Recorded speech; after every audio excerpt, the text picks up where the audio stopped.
ایک بات میں اور آپ سے سن لوں، پھر میں نے ایک سٹیٹمنٹ سنوانی ہے. نیب کے رول کو کیا وہاں ڈسکس کیا گیا کہ نیب کاروباری لوگوں کو بلا کے، یہ ابھی میرے ساتھی بیٹھے ہوئے ہیں یہاں، ہمارے لیڈر ڈار صاحب، انہوں نے کہا تھا کہ ہم وصولیاں نہیں کرتے، ہم کسی کے قبضہ نہیں کرتے، کوئی ہمارا سسٹم ایسا نہیں ہے، لیکن نیب کے اوپر یہ شکایت آتی ہے کہ وہ ہیرسمنٹ کے ذریعے وہ رینٹ سیکنگ کر رہا ہے. تو یہ شکایت کیا کی گئی آرمی چیف کو؟ دیکھیں جی، آرمی چیف میرا خیال ہے کہ one has to be very frank and blunt.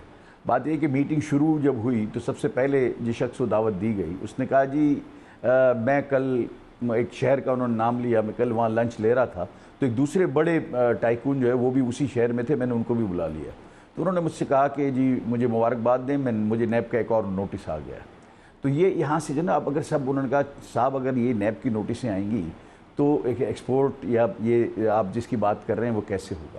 لیکن میں اس بات کو یہ مانتا ہوں کہ اگر نیب کوئی کام کر رہا ہے، اگر کرپشن کو انرتھ کر رہا ہے تو اس کو کرنا چاہیے. یہ دیکھیں یہ واچ ڈاگ ہے، اس کے اندر ہم اس کے مخالف نہیں ہیں. پرابلم یہ ہے کہ جب آپ نجی معاملات میں بزنسز کے جاتے ہیں جس میں کسی کے زمین کا خریدنا یا کوئی اور سمجھے کہ ہم نے کوئی امپورٹس کی ہیں، اس کے اندر کوئی کاغذات کا پرابلم ہے، ٹیکسز کا پرابلم ہے، سیلز ٹیکس کا پرابلم ہے، تو اس کے لیے اس کے پراپر ادارے موجود ہیں. آرمی چیف نے کیا کہا اس کے اوپر؟ یہ نوٹسز آرمی چیف نے کہا کہ آپ بالکل فکر نہ کریں، یہ ہم بالکل اس کو ڈیزائن کریں گے، ہم نیب سے ریکویسٹ کریں گے، نیب کے چیئرمین صاحب سے ہماری باتیں ہو رہی ہیں اور اس کو جو ہے نا ہم ایسا کوشش کریں گے. آپ نے دوسرے دن آپ نے نیب کے چیئرمین کی گفتگو سن لی تو مطلب انہوں نے یہ کہا کہ اس کو ہم دیکھیں گے اور مجھے موقع دیں. جو ہے نا ہم نیب والوں نے اب کہا ہے کہ ہم ٹیکس کے اور لون ڈیفالٹ کے کیس نہیں سنیں گے.